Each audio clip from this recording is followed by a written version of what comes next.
Olá, a TV.jus de hoje fala sobre o casamento na adolescência. Juíza de Mato Grosso explica em que casos e como a união pode ser oficializada. E a ação proposta pela Corregedoria Geral da Justiça acelera o andamento de processos em Várzea Grande. Tudo isso e muito mais a partir de agora na TV.jus.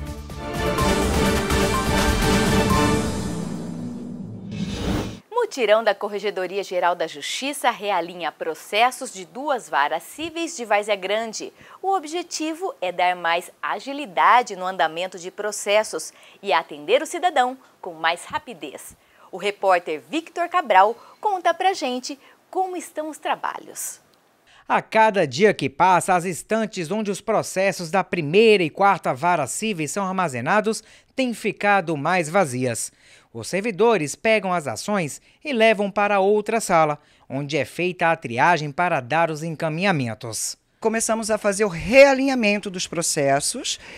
Nós levamos para um outro lugar, onde eles são separados, para serem encaminhados à conclusão para o juiz, ao Ministério Público, à Defensoria Pública. E isso a gente vai fazer na sequência, distribuindo cada um para cada entidade. Isso significa uma organização na Secretaria de acordo com a metodologia Ordem, que é um projeto voltado para a gestão de resultados.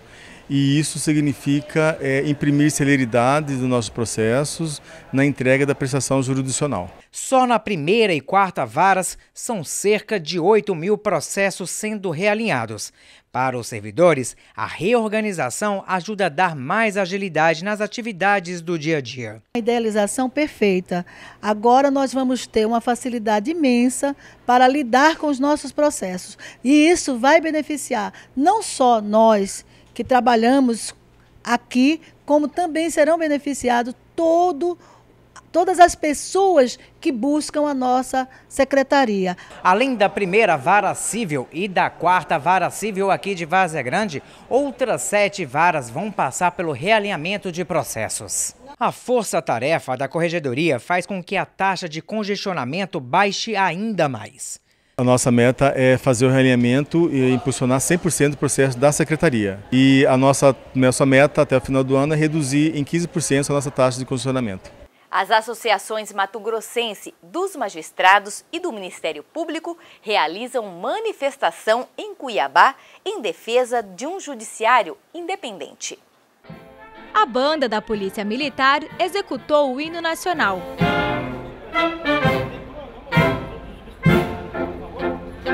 Magistrados e promotores de justiça se reuniram em frente ao Fórum de Cuiabá em favor da autonomia e independência das instituições e do Estado democrático de direito. Na ocasião, eles leram uma nota em defesa de um judiciário forte e independente. Nós estamos vivendo uma situação de plena normalidade democrática. E o judiciário está funcionando de forma independente, o Ministério Público está funcionando de forma independente. E essa nossa mensagem à sociedade é que essa independência é importante. Tem que ter antes, durante e depois dessa crise, essa suposta crise, não é? Ela é importante para o funcionamento da sociedade, é importante para a garantia dos direitos individuais e coletivos de todos os cidadãos brasileiros. A independência faz com que tenhamos um trabalho sério e comprometido. O Ministério Público não tem medo de nada, não tem compromisso com nenhum setor da sociedade, a não ser com a Constituição e com as leis, assim como o Poder Judiciário. E isso faz com que a nossa atuação seja isenta e seja técnica. Que o Ministério Público brasileiro e o Poder Judiciário brasileiro estarão atentos a toda essa situação e de forma imparcial, de forma tranquila, de acordo com as leis que regem essa nação. Esta manifestação, que não está acontecendo só em Cuiabá, só em Mato Grosso, mas no Brasil inteiro, é necessária para que nós mostremos que somos uma categoria absolutamente unida, que a instituição é forte e que não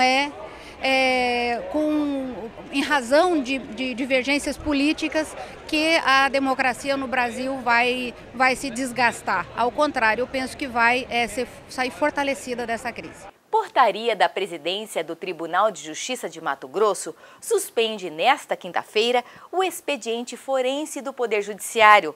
A data antecede o feriado nacional da Sexta-feira Santa. Os prazos processuais que iniciam ou encerram nesta quinta e sexta-feira vão ser prorrogados para o primeiro dia útil seguinte. O horário de atendimento ao público nos fóruns e no Tribunal de Justiça volta ao normal na segunda-feira, 28 de março, ao meio-dia. Victor Cabral, para a TV.jus. Nessa quinta e sexta, o Poder Judiciário vai funcionar em regime de plantão.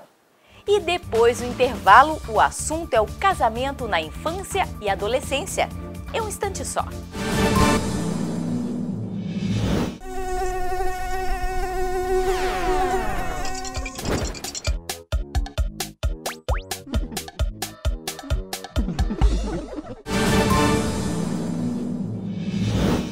Hoje a TV.jus vai abordar um assunto muito polêmico e que é realidade: o casamento infantil. Segundo dados da Unicef, o Brasil é o quarto país do mundo em casamentos na infância e adolescência. Na reportagem, você vai saber como evitar problemas com a justiça. Lohane começou a namorar aos 14 anos e hoje, aos 16, já tem responsabilidade de adulto. Em meio a ursinhos de pelúcia, a adolescente tem atribuições de esposa, mora junto com um companheiro e cuida do enteado de 5 anos. Só limpo casa, faço as coisas e cuido dele, do menininho dele, que é bastante fácil também, né?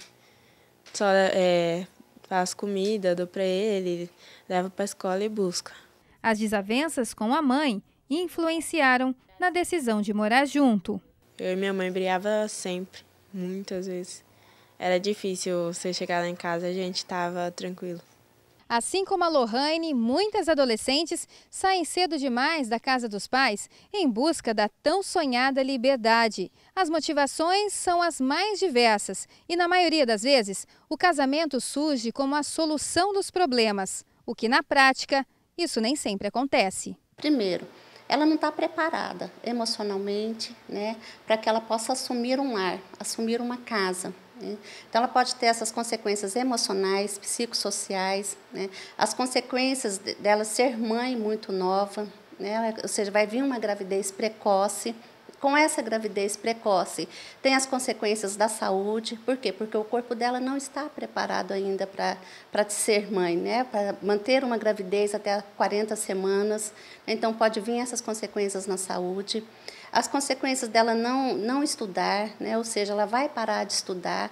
Então, economicamente, o futuro, os sonhos dessa menina vão ser interrompidos. Dados divulgados pelo último censo do IBGE de 2010 destacam que no Brasil, 88.500 crianças de 10 a 14 anos são casadas, sendo que 74% são meninas.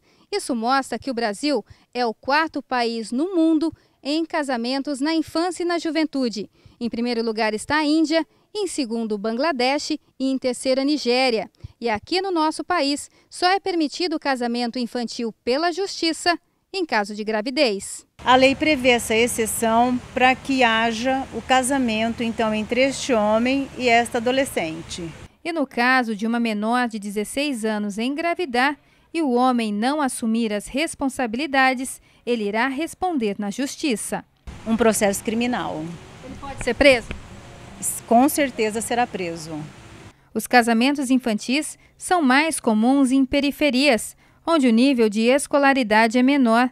Nestes casos, quem entra em cena é a justiça comunitária, levando conhecimento sobre as leis e os direitos. E graças a este trabalho, Lohane vai poder realizar o sonho de oficializar a união. Como ela é menor de idade, precisa do consentimento da mãe, já que o pai faleceu. Mas para acontecer o casamento civil, antes tem que acontecer todo o outro processo, que é o divórcio. Então, através da justiça comunitária, eles vão conseguir tudo isso, né? Na verdade, a gente queria a emancipação dela, mas não depende só da justiça. Como não depende só da justiça e ela também quer muito a emancipação, a mãe aceitou fazer o casamento civil. E a gente não pode obrigar ninguém. A gente conversa, a gente auxilia. Vamos ter uma segunda conversa, porque ela ficou de pensar, quem sabe aí ela dá emancipação. A gente já espera da justiça, né? Sempre está nos apoiando. E veio numa hora boa, uma hora que a gente achou que Sheila Cidadão ia ser difícil e está aí na nossa porta para nos ajudar, né? E para o futuro, o que você pensa da sua relação? Casar, né? Terminar de arrumar a casa, viver uma vida estável. Para ter um relacionamento saudável, o ideal é respeitar as leis para não ter problemas com a justiça. O que a gente enxerga como saudável são jovens de uma faixa etária, né, que vão se conhecendo. Nunca a gente vê de forma muito saudável uma diferença de 30 anos, de 40 anos, como há relatos, né, no dia a dia. E o que seria, já que a pessoa quer se relacionar com alguém mais jovem, mas que essa jovem então tenha pelo menos 16 anos completos. E a TV.jus fica por aqui. Um bom feriado de Semana Santa e até o próximo programa.